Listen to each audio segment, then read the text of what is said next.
मेरे इस चैनल को सब्सक्राइब करने के लिए इस रेड बटन को दबाएं, उसके बाद इस बेल आइकन को दबाना ना भूलें। हेलो फ्रेंड, मैं विपिन प्रसाद आपका अपना यूट्यूब चैनल एशियन मैथ्स में स्वागत करता हूं। फ्रेंड, आज का मेरा टॉपिक है linear equation in two variables, जिसमें मैं दो कंडीशन का ऑलरेडी डिस्कस कर चुका हूं। पहला कंडीशन जब टू लाइन्स एक दूसरे को इंटरसेक्ट करता है, जब दो लाइन्स एक दूसरे को कोइंसाइड करता है।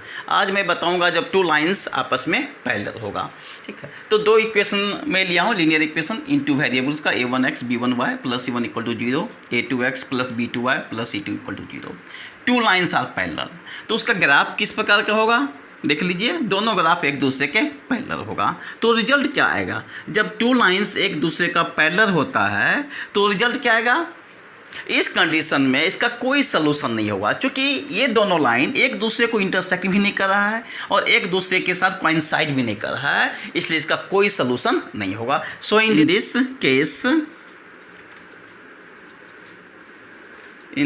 Case a pair of linear equation is inconsistent and have no solution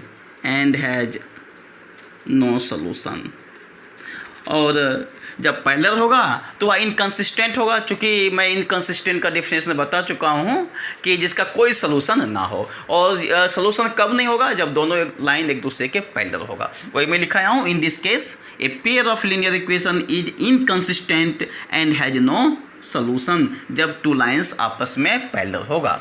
example देख लीजिए, इसका एग्जाम्पल मैं लेना चाहता हूँ।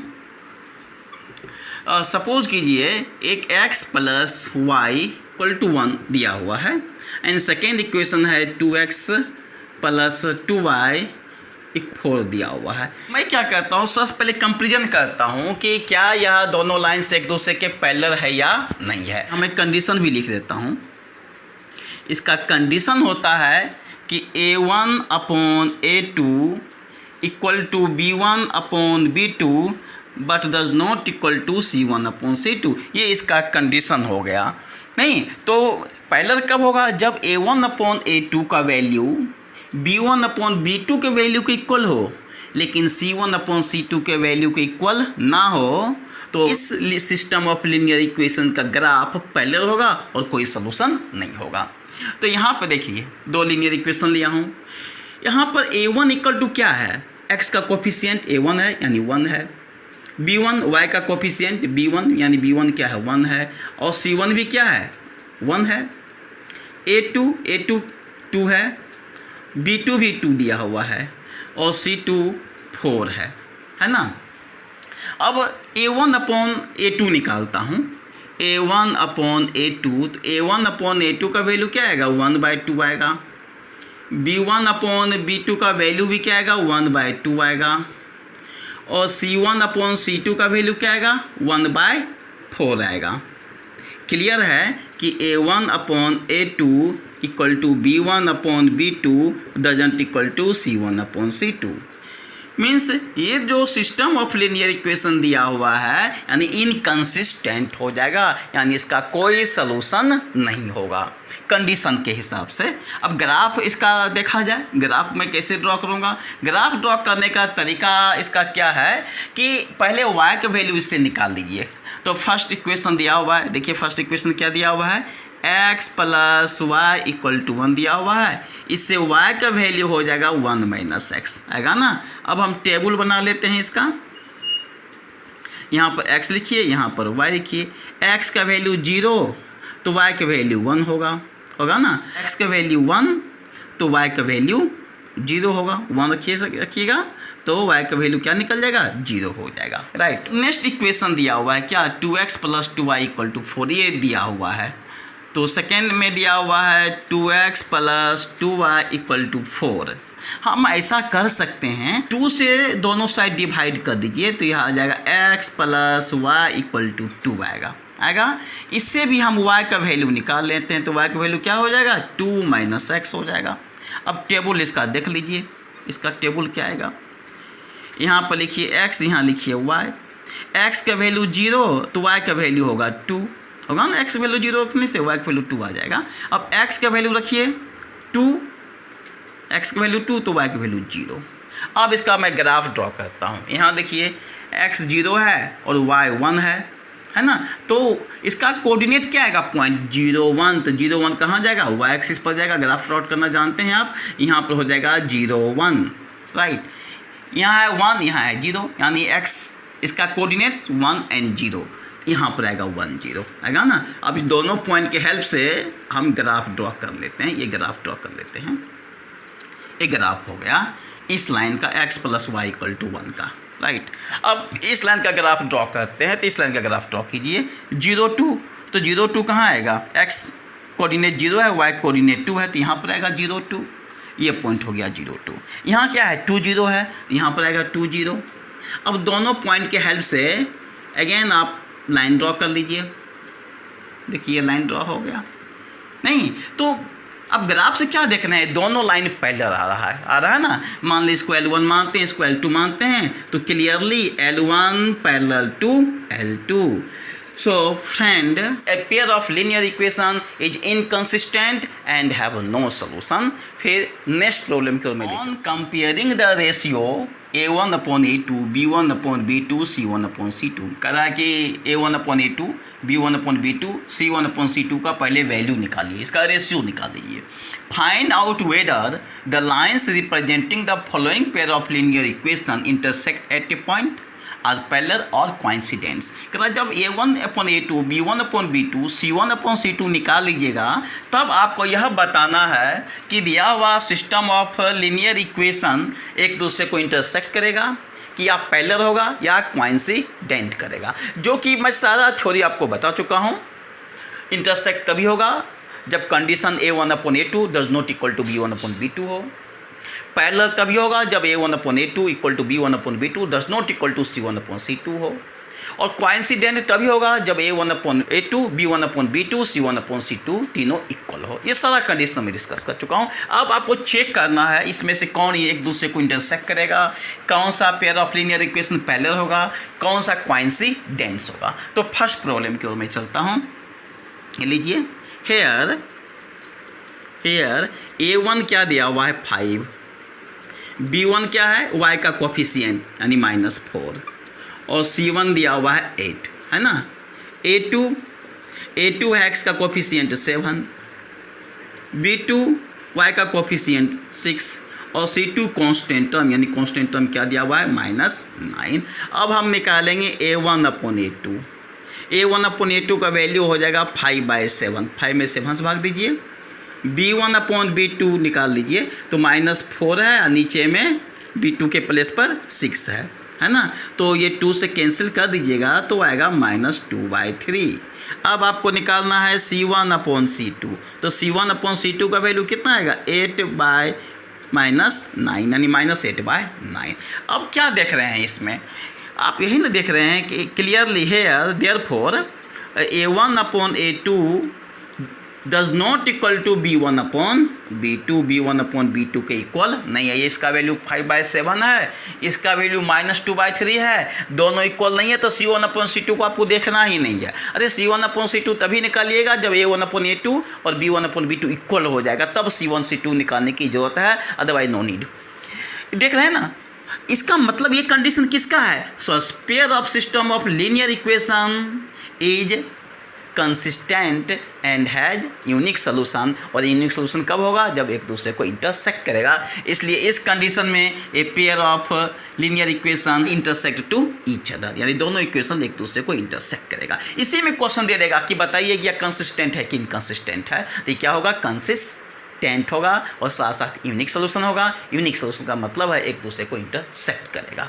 के लिए तो दोनों चीज़, क्योंकि इसके बाद का क्वेश्चन है कि दिखाना है कंसिस्टेंट या इनकंसिस्टेंट, तो उसको देने एग्जांपल देने की कोई ज़रूरत नहीं है, इसी से पता चल जाएगा, राइट। यहाँ क्या लिखेंगे, a pair of linear equation intersect at a point, ठीक ना, and hence consistent and hence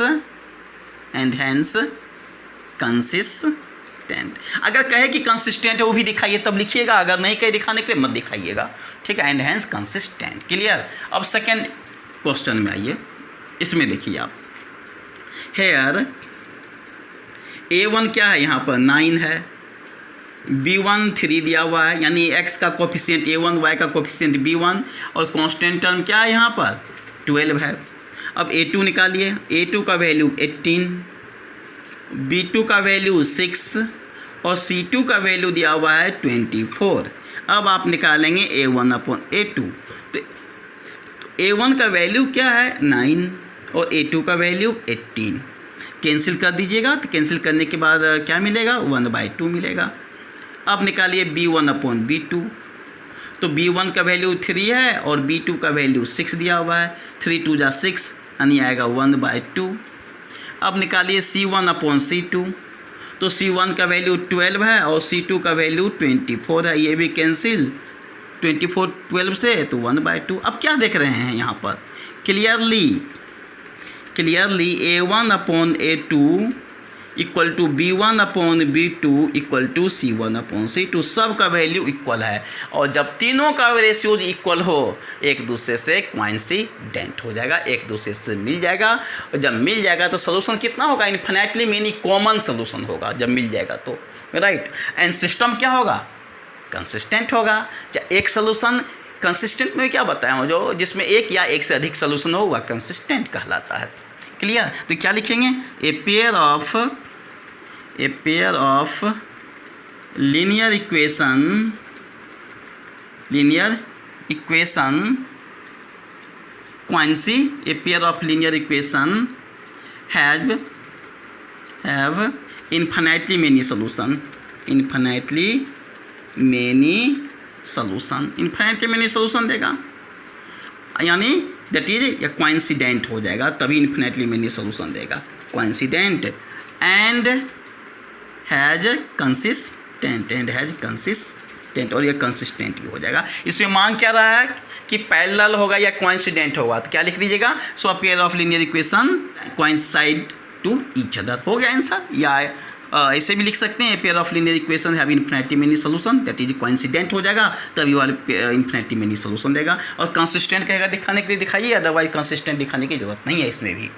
last में आइए, यहाँ पर देखिए A1 दिया हुआ है 6, B1 -3 और C1 दिया हुआ है 10, A2 2, B2 दिया हुआ है -1 और C2 दिया हुआ है 9। अब रेशियो निकाल लीजिए, A1 अपॉन A2 यानी 6/2 यानी 3, B1 upon B2 -3 divide by -1, B2 के प्लेस पर -1 है और B1 के प्लेस पर -3 है। इसको सॉल्व कर दीजिएगा तो इसका भी वैल्यू कितना आ जाएगा, 3 ही आ जाएगा, माइनस माइनस कैंसिल, 3 में 1 से डिवाइड कीजिएगा तो 3 ही आएगा।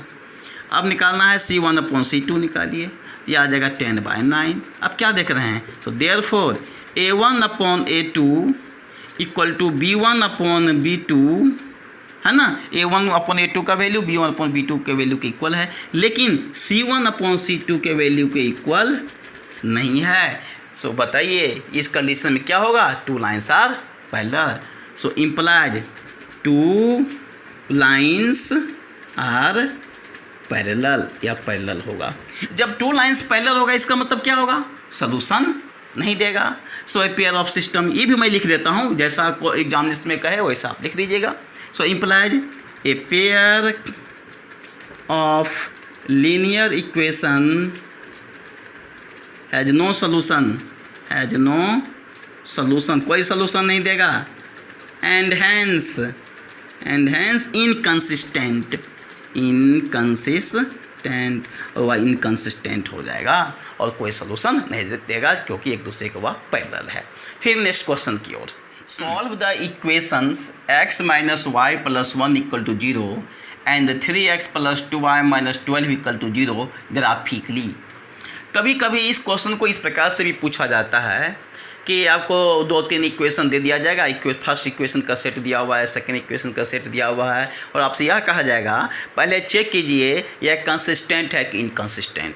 अगर कंसिस्टेंट है तभी ग्राफ ड्रॉ कीजिए, राइट ना। कंसिस्टेंट होने के लिए क्या चाहिए, a1/a2 does not equal to b1/b2, तो ग्राफ ड्रॉ कर सकते हैं। सेकेंड क्या मैं बताया हूँ, a1/a2 b1/b2 c1/c2 दोनों का वैल्यू इक्वल है तब पर भी कंसिस्टेंट होगा। इस कंडीशन में भी ग्राफ ड्रॉ कर सकते हैं। बस एक ही कंडीशन में ग्राफ ड्रॉ नहीं होगा, जब वह इनकंसिस्टेंट हो, और इनकंसिस्टेंट तभी होगा जब दोनों लाइंस का ग्राफ पैरेलल होगा। और जब पैरेलल से हमें मतलब नहीं, चूँकि आपको सोल्यूशन निकालना है ग्राफिकली, तो इस कंडीशन में कोई सोल्यूशन निकलेगा ही नहीं, राइट ना। पहले कह रहा है कि इसको ग्राफिकली इसको सॉल्व कीजिए। फिर सेकेंड स्टेप में क्या कहा जा रहा है, determine the coordinates of the vertices of the triangle form by these lines. दिया हुआ लाइन से जो ट्रायंगल फॉर्म होगा किसके सहायता से, एंड द एक्स एक्सिस। ध्यान रखिएगा एग्जामिनेशन में जो क्वेश्चन पूछा जाता है यहाँ कभी एक्स एक्सिस लिख दिया जाएगा और कभी वाई एक्सिस लिख दिया जाएगा। एक्स एक्सिस का मतलब है ट्रायंगुलर रीजन का जो बेस होगा वह एक्स एक्सिस पर होगा, और वाई एक्सिस का मतलब है ट्रायंगल का जो बेस होगा वह वाई एक्सिस पर होगा। ये ध्यान रखिएगा, कन्फ्यूजन नहीं होना चाहिए इसमें किसी भी कंडीशन में। शेडेड ट्रायंगुलर रीजन, जो ट्रायंगल बन कराया उस पोर्शन को शेडेड भी कीजिए, छायांकित कीजिए, एंड फाइंड इट्स एरिया, और उस ट्रायंगल का एरिया भी निकालिए। एक ही क्वेश्चन में देखिए कई क्वेश्चन है। सबसे पहले स्टार्टिंग एग्जामिनेशन में कैसे करेंगे यह देखिए। पहला इक्वेशन दिया हुआ है, गिवन क्या दिया हुआ है, x - y + 1 = 0। इसको आप क्या लिख सकते हैं, इसको लिख सकते हैं तो इसे x + 1 = y आप लिख सकते हैं। y को राइट साइड ले गए तो y का वैल्यू निकल गया। अब इसका मैं टेबल बना लेता हूँ। ग्राफ ड्रॉ करने के लिए 2 ही पॉइंट सफिशियंट है। देखिए x का वैल्यू अगर 0 लेते हैं तो y का वैल्यू कितना आ जाएगा, 1 आएगा ना। नेक्स्ट में बताइए, नेक्स्ट में क्या लूँ, अगर x का वैल्यू अगर मैं 1 लेता हूँ, x का वैल्यू 1 या x का वैल्यू -1 ले लीजिए, x का वैल्यू -1 लीजिएगा तो y का वैल्यू क्या आ जाएगा, 0 आ जाएगा। क्लियर। सो पॉइंट्स क्या निकल गया, सो पॉइंट्स आर 0, 1 एंड -1, 0, ये पॉइंट निकल गया, राइट। सेकेंड इक्वेशन दिया हुआ है 3x + 2y - 12 = 0।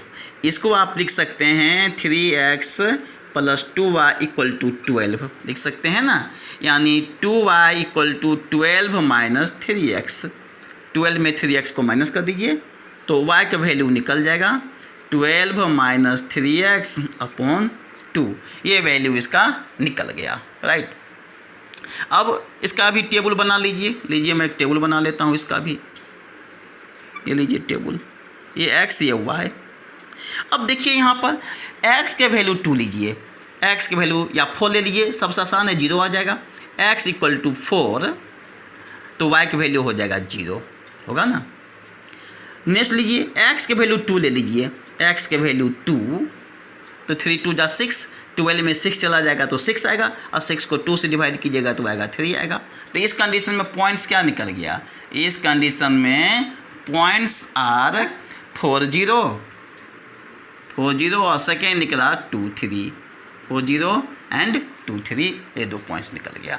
अब मैं ग्राफ इसका ड्रॉ कर लेता हूँ। ग्राफ ड्रॉ कीजिए तो पहला पॉइंट क्या है, 0, 1, 0, 1 कहाँ जाएगा, 0, 1, x 0 y 1, यहाँ पर जाएगा 0, 1, ये हो गया 0, 1। क्लियर। इसका मैं नाम लिख देता हूँ इस पॉइंट का 0, 1। नेक्स्ट क्या है, -1, 0 तो -1, 0 यहाँ पर आएगा। इसका भी नाम, इसका कोऑर्डिनेट का नाम लिख दीजिए -1 एंड 0, राइट। अब इस दोनों के हेल्प से ग्राफ ड्रॉ कर लीजिए मैं इसका ग्राफ ड्रॉ कर लेता हूँ।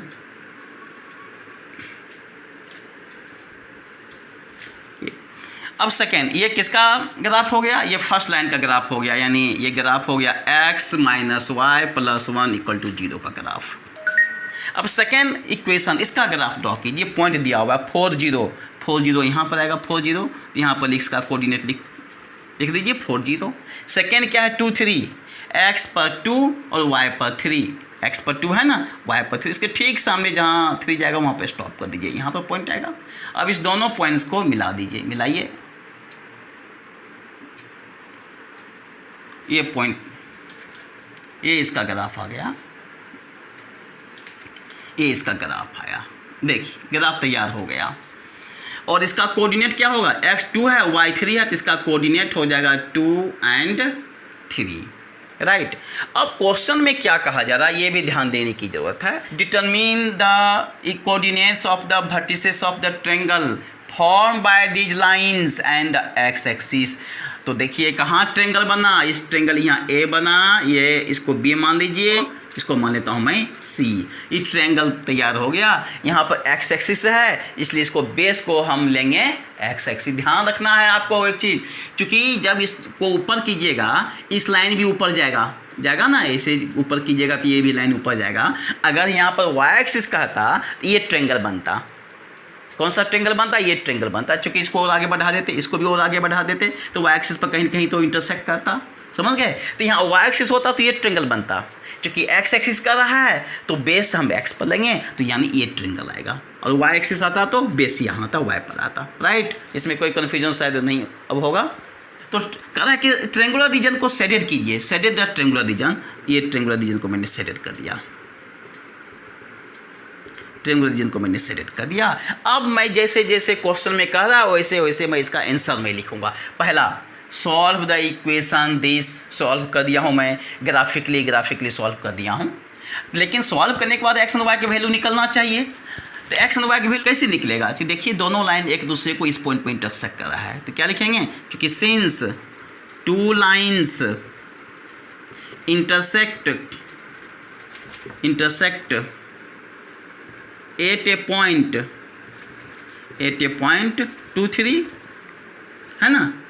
सो therefore x equal to 2 and y equal to 3। So solve हो गया graphically. Since two lines intersect at a point 2 3, so x का वैल्यू क्या हो गया 2 और y की वैल्यू हो गया 3। अब x और 2 x equal to 2 y equal to 3 इसमें पुट कर दीजिएगा तो आंसर देखिएगा RHS आ जाएगा। आप चेक कर सकते हैं कि मेरा सोल्यूशन सही आया या नहीं इसमें पुट करने के बाद। इसमें जब पुट कीजिएगा तो 0 आ जाएगा, इसमें जब पुट कीजिएगा तो भी 0 आ जाएगा, राइट। इसका हो गया। Determine the coordinates of the vertices of the triangle form by the lines and x axis. इससे जो वर्टिसेस तैयार हुआ है इस ट्रायंगुलर रीजन का उसका वर्टिसेस लिख दीजिए। So vertices of triangle ABC are, A का कोऑर्डिनेट क्या है 2 3 है। सेकेंड वर्टिसेस B, इसका कोऑर्डिनेट क्या है -1 0 है। C, इसका वर्टिसेस क्या है 4 0 है। तो वर्टिसेस भी मैंने लिख दिया। अब क्या कर रहा है, shaded the triangular region, triangular region को शेडेड कीजिए, शेडेड भी मैंने कर दिया, देख रहे हैं जो डिजाइन बना हुआ है। एंड फाइंड इट्स एरिया, अब इसका एरिया निकालना है। So area equal to, formula आप जानते हैं, half multiply base multiply height, यही ना होता है। तो equal to half multiply base कितना, ये बेस है, काउंटिंग कीजिए बेस कितना यूनिट है इसका, बेस 1 यूनिट 2 3 4 5 है ना। यहाँ से यहाँ तक 1 1 हुआ ना, यहाँ से यहाँ तक 2 3 4 5, यानी इसका बेस हो गया 5 यूनिट। हाइट कितना हो गया, हाइट देख लीजिए, इसका हाइट कहाँ पर जाके मिलता है 3 पॉइंट पर जाके मिलता है। तो इसका हाइट कितना हो गया 3 यूनिट। कैसे, यहाँ से यहाँ तक 1 यूनिट 2 यूनिट एंड 3 यूनिट, इसका हाइट हो गया 3 यूनिट, राइट। यानी 1/2 मल्टीप्लाई 5 3 जा 15, और 15 में जब 2 से भाग दीजिएगा तो आएगा 7.5 स्क्वायर यूनिट्स, निकल गया। एक ही प्रॉब्लम में कई प्रकार का क्वेश्चन इसमें के अंदर छिपा हुआ है ना। सलूशन भी निकालना है, इसको ग्राफिकली बताना भी है कि इसका वर्टिसेस जो ट्रायंगल फॉर्म होगा उसका वर्टिसेस क्या होगा, हम कब किस कंडीशन में एक्स एक्सिस को बेस मानेंगे, किस कंडीशन में वाई एक्सिस को बेस मानेंगे, कैसे हम ट्रायंगुलर रीजन को सेलेक्ट करेंगे, सारा चीज़ मैं बता दिया हूँ। अब नेक्स्ट क्वेश्चन की ओर। Aftab tells his daughter 7 years ago I was 7 times as old as you were then। अपने डॉटर से कहता है आफ्ताब 7 years ago, 7 साल पहले, I was 7 times, मैं 7 गुना था, as old as you were then, तुम्हारा एज जितना था उससे मैं 7 गुना था, I was 7 times। Also 3 years from now, अब से 3 साल बाद, I shall be 3 times as old as you will be, तुम जितना साल की रहोगी उससे मैं 3 गुना हो जाऊंगा। Represent this situation algebraically and graphically. करा इसको पहले अलजेब्रिकली सॉल्व कीजिए, फिर ग्राफ के माध्यम से उसको सॉल्व कर दिए। फ्रेंड, इससे पहले मैं ग्राफ से सॉल्व करना बता चुका हूँ। अगर मैं अलजेब्रिकली इसको रिप्रेजेंट कर देता हूँ तो ग्राफ तो आप इसका ड्रॉप कर ही लीजिएगा, राइट। तो देखिए यहाँ पर Aftab tells his daughter 7 years ago I was 7 times as old as you were then। इस टाइप का जब भी क्वेश्चन पूछे ना तो पहले प्रेजेंट एज को मान लीजिए। क्या मानेंगे? पहले प्रेजेंट एज को। Let present age of Aftab को x years मान लेता हूँ and present age of his daughter, इसको मैं y years मान लेता हूँ। 7 years ago, 7 years ago means पहले, 7 साल पहले आफ्ताब का एज कितना हो जाएगा? आफ्ताब्स एज 7 साल पहले, अभी x years है तो 7 साल पहले कितना इसका एज हो जाएगा? x - 7 years। सपोज कीजिए अभी आपका एज 12 साल है तो 7 साल पहले आपका एज कितना होगा बताइए? 5 years होगा, यही ना। तो 7 साल इसमें घट जाएगा। और डॉटर्स एज कितना हो जाएगा? Daughter's age y - 7 years। According to question क्या कह रहा है? 7 years ago, 7 साल पहले I was 7 times। I किसके लिए आया? आफ्ताब के लिए। आफ्ताब कहता है कि मैं, आफ्ताब कह रहा है कि 7 times as old as you were then। तुम जितना थी उससे मैं 7 गुना हो गया y - 7। आफ्ताब कहता है तुम्हारा जितना एज था उसका मैं 7 गुना था। यानी इसका x - 7 = 7 y - 7। आफ्ताब का एज डॉटर के से 7 गुना। ये पहला सिचुएशन है। इसको सॉल्व कर लीजिएगा तो आएगा x - 7 = 7y और -7 को 7 से मल्टीप्लाई कीजिएगा तो आएगा 49। यानी x - 7y = -49 और -7 को राइट साइड ले जाइएगा तो हो जाएगा +7, यही ना। यानी सो x - 7y = -42। ये हो गया इक्वेशन फर्स्ट। सेकेंड कंडीशन में क्या कह रहा है? आल्सो 3 years फ्रॉम नाउ, अब से 3 साल बाद, आफ्टर 3 years 3 साल बाद, प्रेजेंट एज कितना? x years। तो 3 साल के बाद एज कितना हो जाएगा आफ्ताब का? Aftab age x + 3। किसी का एज 10 years है, 3 साल बाद कितना हो जाएगा? 13 years हो जाएगा, x + 3 years। और डॉटर्स एज हो जाएगा y + 3 years। अब अकॉर्डिंग टू क्वेश्चन के अनुसार देखिए क्या कर रहा है। 3 years फ्रॉम नाउ, 3 साल बाद, I shall be 3 times, मैं 3 गुना हो जाऊंगा, as old as you will be, तुम जितना रहोगी ना उससे मैं 3 गुना ज़्यादा हो जाऊंगा। तो देखिए कौन कह रहा है? आफ्ताब कह रहा है कि मैं, यानी आफ्ताब 3 टाइम्स मीन्स गुना, 3 टाइम्स किसके एज से हो जाएगा? डॉटर के एज से 3 गुना हो जाएगा। कौन? आफ्ताब। इसको सॉल्व कर लीजिए। सो x + 3 = 3y + 9 implies x variable को लेफ्ट साइड ले आइए -3y और जो कांस्टेंट है इस कांस्टेंट को राइट साइड ले जाइएगा तो 9 में 3 चला जाएगा तो 6। ये हो गया इक्वेशन 2। तो इसमें क्या कर रहा है? रिप्रेजेंट दिस सिचुएशन अलजेब्रिकली, इसी को कहते हैं अलजेब्रिकली रिप्रेजेंटेशन। ये हो गया अलजेब्रिकली रिप्रेजेंटेशन। अब ग्राफ इसका ड्रॉ कर लीजिएगा। क्योंकि ग्राफ ड्रॉ कर लीजिएगा, मान लीजिए कि मैं ऐसा ग्राफ होगा नहीं। एक एग्जाम्पल मैं आपको बता रहा हूँ, जैसे इस फॉर्म में आया जहाँ एक दूसरे को इंटरसेक्ट करेगा तो x का कुछ ना वैल्यू आएगा ये और भी, तो x का वैल्यू ये निकल जाएगा, y का वैल्यू b निकल जाएगा, वही उसका आंसर होगा। तो दोनों को सॉल्व कर लीजिएगा, जहाँ पर दोनों जिस पॉइंट पर इंटरसेक्ट करेगा वही उसका सोल्यूशन होगा। फ्रेंड, आज का वीडियो कैसा लगा? अगर अच्छा लगा होगा प्लीज़ लाइक शेयर सब्सक्राइब करना नहीं भूलिए, साथ साथ नोटिफिकेशन आइकन को प्रेस कीजिए। फिर मिलूँगा नई वीडियो के साथ। जय हिंद।